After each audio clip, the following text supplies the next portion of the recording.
Aquarius, Aquarius rising, and Aquarius moon people, this is your monthly astrological horoscope for the month of April 2017. And a quick reminder for all of you Aquarian people out there, remember that these are big, sweeping aspects that cover much more than just simply a day or even a mere week. And if you want to get more day-to-day or weekly concerns, I would highly recommend checking out your weekly horoscopes. Those cover the, in their first half it's entirely astrology and astrology only, so even if you only like astrology, there's something for you there. And of course, if you'd ever like to get a session with me, you can always follow the links below or go to integrativemysticism.com. So what is going on with this month? We've got a lot of focus on some retrogrades, but I'm going to tell you right now, 2 of those retrogrades are going to come as a bit of a relief to you, and I want you to make sure that you know that, because some retrogrades can be good things, and we're going to see that this month. Now, at the beginning of the month, we've got Venus. Venus, currently retrograding all the way back into Pisces, into your second house of earned income, where she will be retrograde all the way up until the 15th, for the first 2 weeks there. And with Venus retrograde going into the earned income sector, it can bring up some issues on the social front at work. Usually Venus retrograde tends to throw a lot of the insecurities out into the open with people, and we have to be careful not to step on toes that people are sticking where they don't belong. And a lot of that can happen with customers, it can happen with coworkers, and with Venus retrograde we've always got to pay attention to what other people are doing and if they're acting in a different kind of mindset than they should be. Typically Venus retrograde plays on the feels, such as temptation, insecurities, trust issues, control issues, as well as instant gratification and escapism. And you may be even noticing a lot of people at work behaving in these capacities. Do not follow suit, because after the 15th, Venus going direct in this earned income sector is going to be showing favor to people who are able to keep the strength throughout this whole thing. And you may be even noticing, in the 2 weeks following the 15th, that your income starts to go through a considerable boost. Possibly because you were able to handle things so well, possibly because of your performance, or just simply because you are starting to win a lot of office popularity contests. For those of you who are currently looking for a new job, you may find one during this Venus retrograde period, but don't judge first impressions. You may not like who you're interviewing with, you may not like who's training you, but again, don't abandon this place. Even though it is something brand new, you may be thinking it's time to keep my options open. That's always sound reasoning. After the 15th, you may find out that you fit in at this new place much more than you think.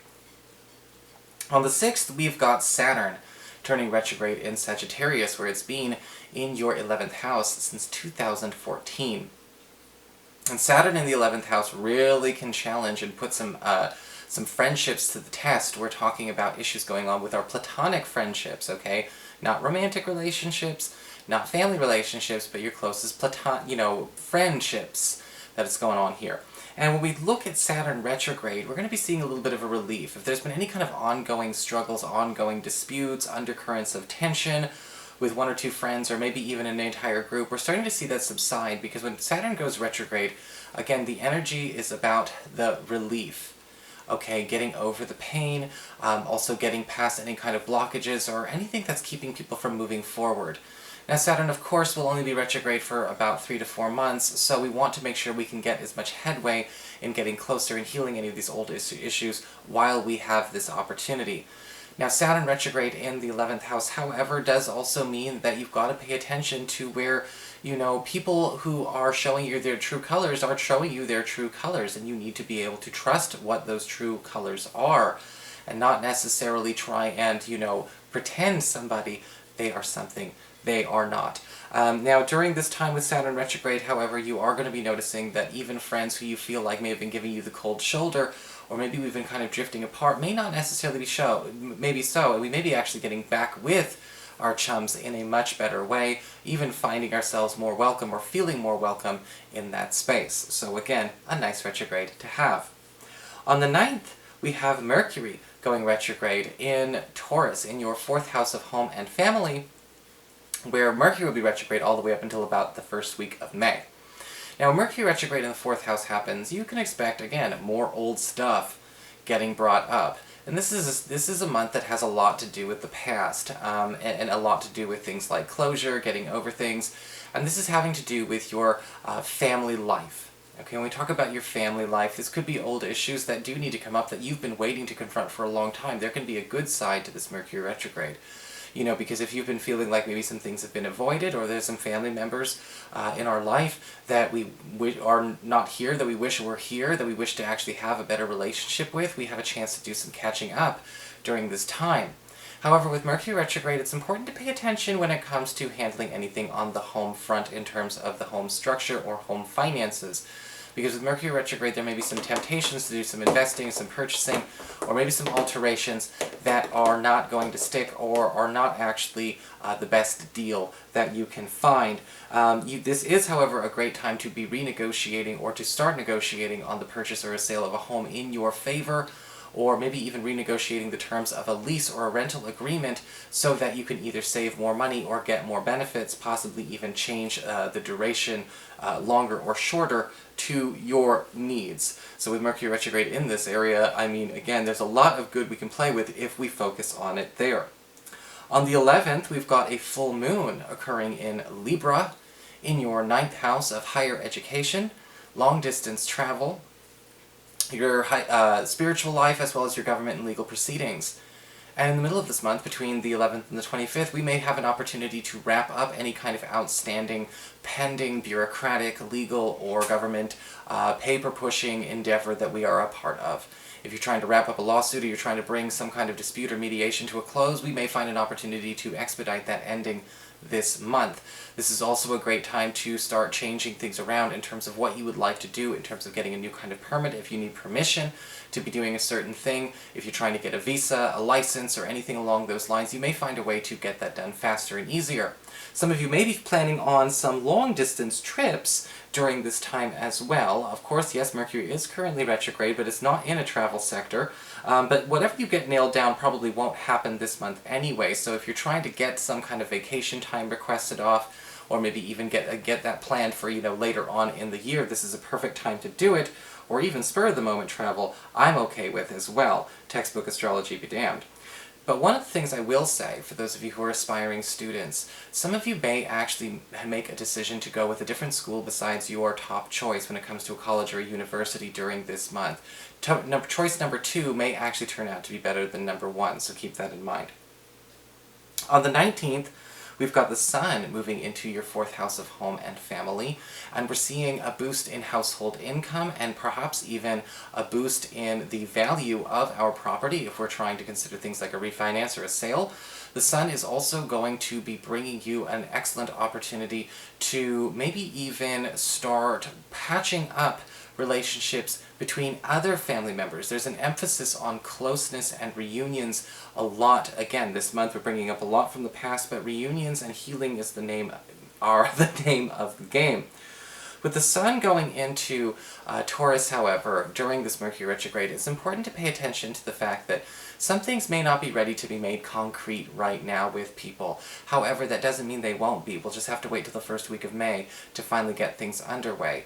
The Sun in your 4th house is also an excellent time for actually expanding or being more inclusive with your family. So if you are trying to perhaps introduce loved ones, mix and mingle, meet your partner's family, start doing that kind of thing, this is a wonderful energy for that because we're kind of bringing it on down home. The Sun can also be a time where we need to be paying attention to the energy of our sanctuary, the energy of our home. It might be a time to start consider, a cleansing, some feng shui. How do we turn our home back into our sanctuary between the 19th of April and the 20th of May? On the 20th of April, we've got Pluto going retrograde, where he will be retrograde all the way up until September of 2017. And with Pluto going retrograde for such a long time, nearly half the year, Pluto retrograde always talks about a need to pay attention to where things are exhumed from the past so that they can be dealt with the right way. And because it's happening in your 12th house, there may be some things that we've been running away from, things that we, maybe didn't feel ready to face, that will be coming up because we are ready to face them over the course of the next few months. Now, because it's the 12th house, this could be dealing with issues that go back a long time, possibly even back to your childhood. The 12th house is also talking about places where we can recover some energy, some treasure, as well as some things that we are entitled to own and entitled to keep. So we could be even recovering some material assets, or even getting some kind of material compensation during this time. Pluto retrograde in the 12th house is also wonderful for those of you that are trying to reinvigorate an old pastime, an old creative pastime, an artistic talent, or even a latent spiritual ability. So those of you who are going through this Pluto retrograde period may even find out if you were, when you were a child, you used to have little gifts and things like that, little prophetic dreams, seeing spirits.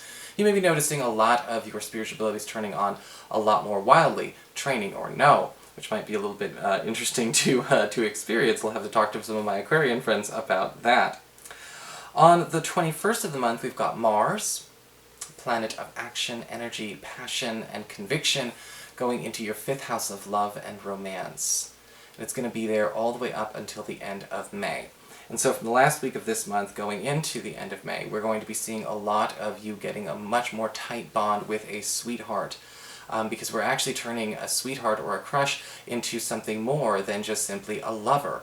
And there may actually be an opportunity during this time, even for those of you who are single and looking, to find a lover who pretty much has a lot in common. Because with Mars, it's always about bonding over what is in common, what our common goals are, our common values.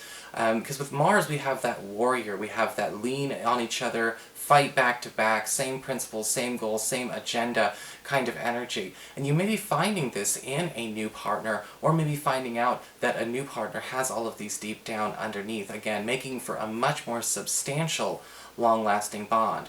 I will say, though, be careful when it comes to Mars. Play safe with yourselves, because sometimes the carnal and passionate can kind of get in the way of what we want to have to last a long time. So let's not rush everything too quickly. Savor every moment. You're going to have more than one day to enjoy this person.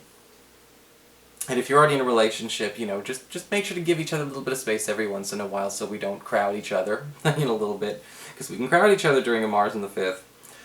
On the 26th, we do have a new moon in Taurus in that 4th house of home and family. And again, we're bringing it all back home to a new beginning in this area. For those of you who are looking for a new place to live, while we may not necessarily commence with this move, we may find that this Mercury retrograde is allowing us to move closer to a place we used to be, somewhere that we long miss. There may even be an opportunity for some of you Aquarian people to actually find a place that's close to a place that we used to live, but in a neighborhood that's much more ideal. If you don't want to move back anywhere you've been, or close to where you've been before, this new moon is still lighting up energy for a new opportunity to transition, but again, we may have to wait till the first week of May to actually make that a reality. Finally, on the 28th, we've got Venus moving into your 3rd house of communications, pacts, and promises, as well as people, as well as your, I guess you could say, your neighborhood, or the people who are working for you and with you, your helpers in life. And with Venus going into the helper area, you could be expecting a lover to become more of an active helper in other areas of your life besides what we would conventionally expect a lover or a partner to be. You may also notice that with Venus in this area that you are getting a lot more popular during this time. A lot of people are going out of their way to help you, assist you, and even promote you. And it may be a time with Venus retrograde in the 3rd to be considering leaving things in another person's maybe more capable hands. So no shame in saying it if that's true. So that is your horoscope, Aquarius. I hope you enjoyed it. If you did, please like, share, and subscribe. I appreciate it. And of course, if you'd like to get a session, you can always follow the links below. Or go to integrativemysticism.com.